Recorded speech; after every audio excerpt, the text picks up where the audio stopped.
Sesungguhnya tiada sunyi seseorang manusia daripada buat dosa kepada Allah. Sama ada dengan sebab tidak junjung perintah dan suruhan Allah ataupun kerana tidak menjauhi tegahan Allah. Itu dosa. Manusia ni dia boleh buat macam-macam dosa. Satu, hak Tuhan suruh dia tak buat.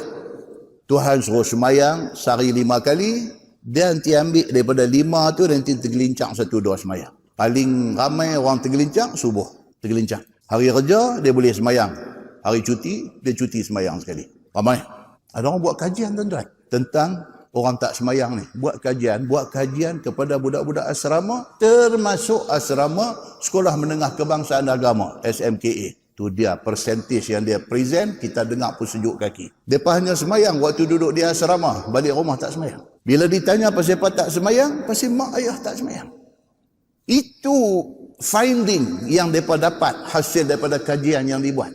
Maknanya kita bercakap soal semayang ni, kita benda ni terlalu fundamental. Benda ni kita kata terlalu basic, terlalu asas. Cerita semayang ni, hak asas tu pun fail ramai. Muslimin dan muslimat yang dirahmati Allah sekalian. Itu dosa. Dosa apa? Dosa kerana tak buat apa yang Tuhan suruh. Dan dosa juga ialah kerana buat benda hak Tuhan larang. Ni pula satu lagi dosa. Tuhan tak bagi, hak tu dia pergi buat. Contoh apa? Biar bagi anak bini tak jaga aurat. Tuhan suruh. Aurat laki-laki tang mana, aurat perempuan tang mana. Tak jaga. Nak keluar pergi kerja saja pakai, balik duduk di rumah apakah, orang duduk main di rumah, dia tak jaga. Dia tak jaga. Kerana tidak jaga tu, dia melanggar suruhan Allah. Dia berdosa. Ini semua dia panggil dosa kerin. Dosa kerin. Hari-hari. Hari-hari duk buat dosa-dosa yang sama. Baik. Itu dua. Dia kata. Maka yang disuruh Allah kita junjung itu ada banyak, daripada segala yang difardukan dan daripada segala yang diwajibkan oleh Allah Subhanahu wa taala, dan tegahnya itu pun banyak juga. Dia kata hak Tuhan suruh pun banyak, manusia tak buat. Hak Tuhan larang tak bagi buat pun banyak, manusia buat. Sama, dia kata. Daripada segala yang difardukan dan segala yang diwajibkan dan segala yang ditegah itu pun banyak juga. Maka apabila tiada dijunjung akan suruh Allah dan tiada stop daripada melakukan yang ditegah Allah, maka dia dianggap derhaka Allah. Derhaka Allah. Dan apabila derhaka, berdosa ia. As simple as that. You tak buat apa yang Tuhan suruh, you berdosa. You langgar apa yang Tuhan larang, you berdosa. Benda tu simple. Dia kata, itulah yang dibuat oleh manusia hari-hari. Kemudian, tiap-tiap seorang yang berdosa itu, apabila ingat dan sedar akan dirinya buat dosa, segeralah minta ampun kepada Tuhan dan segeralah taubat daripada memperbuat dosa itu dengan taubat yang cukup syaratnya. Dia kata taubat ni dia ada syarat dia. Apa dia syarat dia? Yang pertama, segera stop. Syarat yang kata taubat tu apa dia? Kesalahan yang kita buat tu stop immediately, serta merta, on the spot. Stop. Satu. Yang kedua, menyesal. Menyesal pasal kita pergi buat benda tu. Sesalan itu kena ada. Yang ketiga, berazam untuk tidak ulang lagi. Kena ada satu azam, aku tak buat dah benda ni. Yang keempat, kalau sekiranya dosa itu melibatkan kita dengan orang lain. Dosa kita dengan orang lain. Bukan dengan Allah saja. Kita dengan orang lain. Kena pergi settle dengan orang tu dulu. Selagi tak settle dengan dia, dengan Allah tak settle. Apa dia benda yang melibatkan kita dengan orang lain apa dia? Kita hutang duit dia tak bayar. Lepas tu pergi minta ampun kat Tuhan. No. Tuhan kata hampir settle dengan dia dulu. Apa dosa kita dengan orang yang Tuhan tak mau masuk campur selagi kita tak settle dengan dia? Apa dia?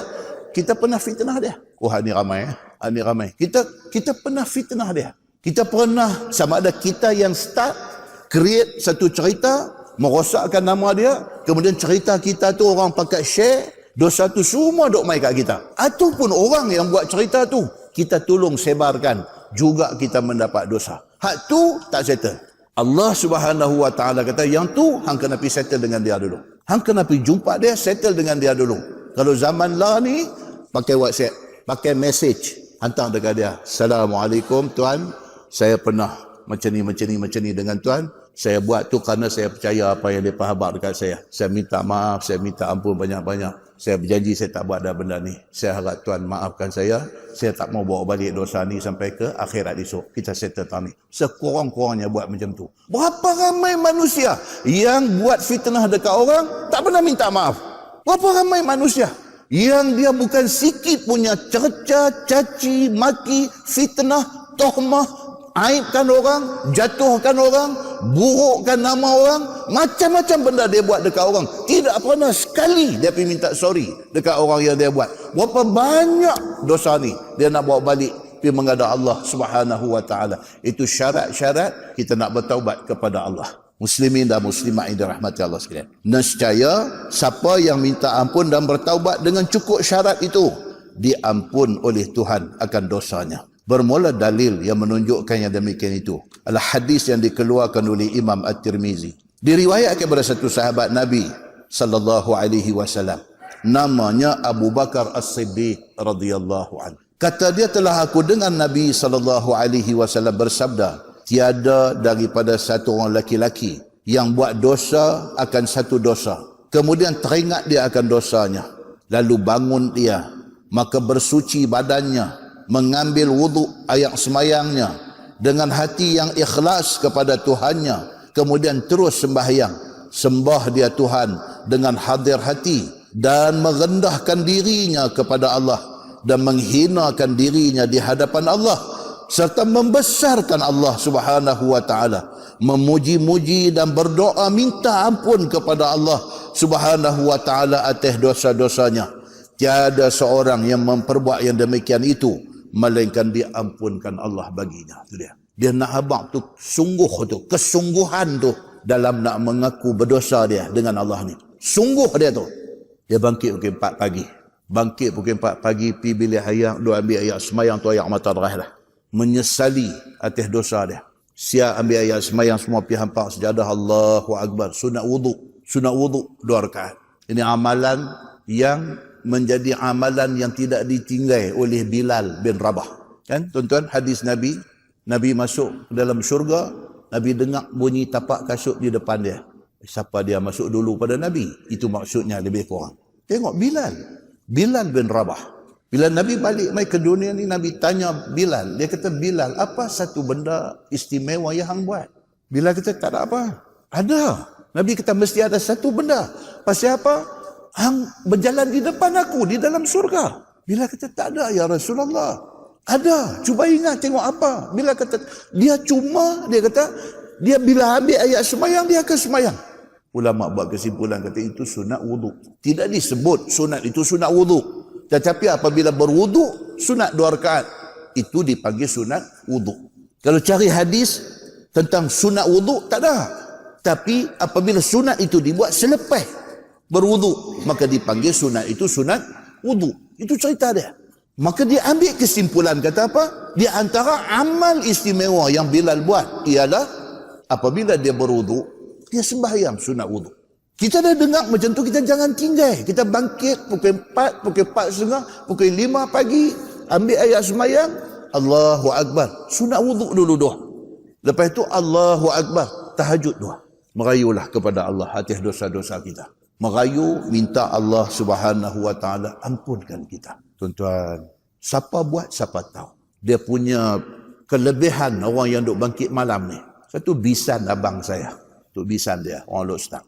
Dia didiagnose kanser tahap 4. Tuan-tuan, kanser ni siapa pun kalau dengar cerita dia, sejuk kaki tangan. Takut tuan-tuan. Treatment as usual. Pergi hospital, apa nak kena, sampai kena kemo, macam-macam. Doktor sampai kata dekat dia tak ada harapan. So kemo apa semua ni boleh buat lah. Tapi doktor kata you punya ni very chronic.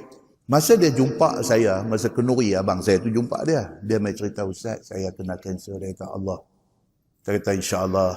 Allah bagi penyakit ni, Allah boleh bagi baik. Cakap boleh lah, kita tak kena. Kita cakap ke orang yang kena, boleh lah kan. Dia kata, Allah bagi sakit, Allah boleh bagi baik. Takkan kita nak kata, Allah habis yang. Tak boleh. Kita kena cakap confident. Kita kena kata dia, Allah bagi sakit tu, Allah boleh bagi baik. Ya, saya pun percaya, dia kata. Kahwin anak abang saya yang berikut tu, jumpa pula dia. Nampak dia ceria. Saya pergi haji. So tangan salam. Ustaz, Alhamdulillah Ustaz. Dia kata, Allah, miracle. Dia kata, saya doktor sahkan, total recover. Sel kanser dah tak ada Ustaz. Saya tanya dia, last kali pergi berubat di mana? Saya macam biasa, hospital macam biasalah treatment. Tapi doktor memang dah sumpah saya, dia kata. Doktor kata tak ada harapan. In fact, doktor kata dekat saya, you ada 3 bulan lagi. Dia kata. Saya tak apa. Saya percaya satu aja. Benda ni Allah aja yang boleh nak bagi baik, nak bagi lega, nak bagi apa, Allah aja, dia kata. Saya tak tinggal Ustaz, dia kata ni saya cerita kat Ustaz lah. Saya nak cerita, saya nak share, bukan apa, nak share, dia kata. Saya tahajud Ustaz, dia kata. Saya bangkit pukul 4 pagi without fail, tiap-tiap malam. Saya bangkit, saya tahajud, saya menangis Ustaz. Saya minta dekat Allah satu je, minta Allah bagi saya lega daripada sakit ni. Hak tu saja Ustaz, saya tak buat lain pun. Saya tak pergi cari perubatan alternatif, apa pun saya tak buat. Allah Subhanahu Wa Taala Tuhan Maha Besar. Ustaz, saya rasa Ustaz, kebesaran Allah. Dia lega. Tak ada benda mustahil pada Allah Subhanahu Wa Taala. Allah nak bagi lega, lega. Iza arada syai'an ay yaqula lahu kun fayakun. Allah kata hang lega, lega. Bulat hati dia, yakin Allah boleh bagi dekat dia. Allah bagi, tuan-tuan. Muslimin dan muslimat ini rahmati Allah. Kita tak tahu tahap mana munajat dia dengan Allah tu, kita tak tahu.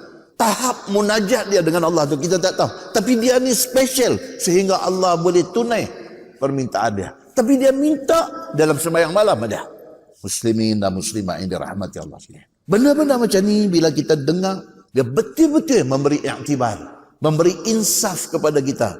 Yakin bahawa Allah itu wujud. Allah tu ada. Allah itulah yang bagi kesembuhan kepada dia. Muslimin dan muslimat ini rahmati Allah sekalian. Kata Sayyidina Abu Bakar As-Siddiq di dalam hadis ni. Dia kata Nabi SAW bersabda, Nabi kata manusia ni bila buat dosa, dia bangun, dia ambil ayat semayang dengan hati yang ikhlas. Dia terus minta kepada Allah Subhanahu Wa Taala dengan merendahkan diri dan menghinakan diri dia di depan Allah Subhanahu Wa Taala. Mulut tak habis-habis memuja kebesaran Allah Subhanahu Wa Taala. Minta Allah ampunkan akan segala dosa dia. Nabi SAW kata, siapa yang buat macam tu, Allah ampun dosa dia.